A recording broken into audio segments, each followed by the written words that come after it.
All right, we are installing this foldable wall mounting tire rack from Canadian Tire. It supports up to 300 pounds and 4 standard vehicle tires up to 30 inches in diameter. All right, so here's a warning. When you're drilling the pilot holes for the leg screws, you have to drill them as a little bit deeper than these are long.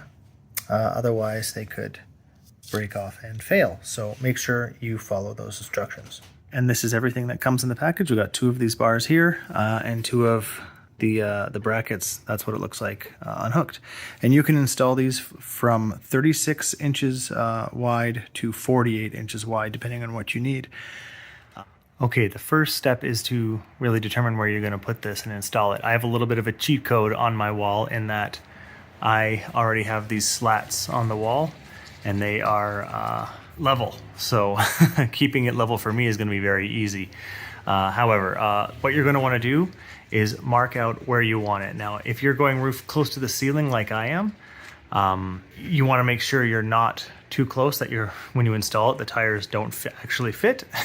So you're going to want to find out where your placement's going to be.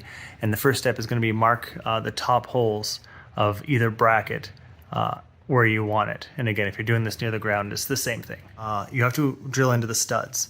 So if you look closely, you can see I have all my studs already drilled out for my slat wall, which again, it's kind of like a cheat code. It's really nice for me to be able to know where these are. The first step was to screw the top leg screws into either side of each bracket and install them so they're, I guess the L shape is facing out like so.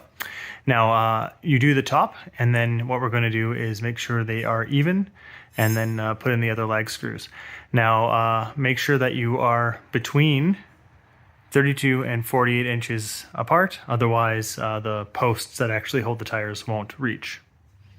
So we leave the top one somewhat loose, and we use a level to make sure it's, well, level, and then we can install the other 2, drill the holes for them. Remember to drill pilot holes with 3/8 inch bits, and install the lug screws, and we'll tighten them up. The next step is to install these 2 safety pins to make sure that it stays in the down position when you're using it. So we're going to take this pin and we're going to slide it through the last link on the chain here, like so. So it's hanging on there. Now we're going to go back up to our wall unit. On the bottom of each, where it basically retracts and goes back up, we're going to put it in the bottom position. We're going to take this and we're going to squeeze it in there. That way we'll never lose this safety pin. Then we'll remove this and we'll install this into the screw hole at the back all the way through.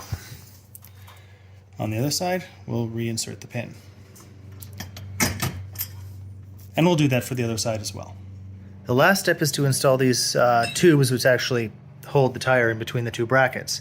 Now where you position these is going to differ based on the diameter of the tires you're storing. So because mine are 64 centimeters in diameter, I'm going to place them in positions 1 and 5. And 1 is closest to the wall and 5 is furthest away. And this part is really not difficult. You're going to take one of these bolts, put on a locking washer, and you're going to insert it through the bracket and into the end of the tube here. And you'll do that for both tubes on both ends. So for illustrative purposes, I'll show you what we're going to do here. You'll go from the outside in and you'll push this all the way through. Now, it'll come all the way inside. You don't see it on that side. That's because this one needs to remain flush for when you collapse it. And you'll use the Allen key to tighten that.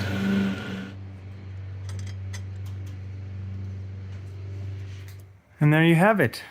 It's not a very difficult job at all. The biggest challenge is just deciding where you're going to put it and making sure you have enough room. As you can see, there's not a lot of clearance above my tires, but that's by design. I wanted them up and out of the way.